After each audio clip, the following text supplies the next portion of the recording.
Hello guys, আসসালামু আলাইকুম। সবাই কেমন আছেন? আপনাদের কাছে সুন্দর একটা শাড়ির কালেকশন নিয়ে চলে আসলাম। দেখেন, কাঞ্চিপুরম শাড়ি অনেক সুন্দর, অনেক কোয়ালিটিফুল, একদম কম প্রাইসে পেয়ে যাবেন। এই সুন্দর শাড়ি মিস করবেন না কেন। অনেক সুন্দর, অনেক বড় ব্লাউজ পিস সহ এই সুন্দর শাড়িটি যারা নিতে চান অবশ্যই আজাদ কালেকশনে ইনবক্স করবেন।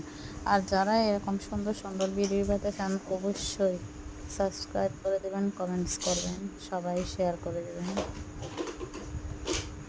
এই সুন্দর দেখুন কতগুলো কুচি হয়েছে, অনেক বড় ব্লাউজ পিস সহ এই শাড়িতে কাঞ্চিপুরম শাড়ি। এই শাড়িটি যারা নিতে চান অবশ্যই আজাদ কালেকশনে ইনভেস্ট করবেন। এই সুন্দর সুন্দর ভিডিওতে লাইক করবেন, শেয়ার করবেন এবং সাবস্ক্রাইব করে দেবেন। ওকে গাইস, আসসালামু আলাইকুম।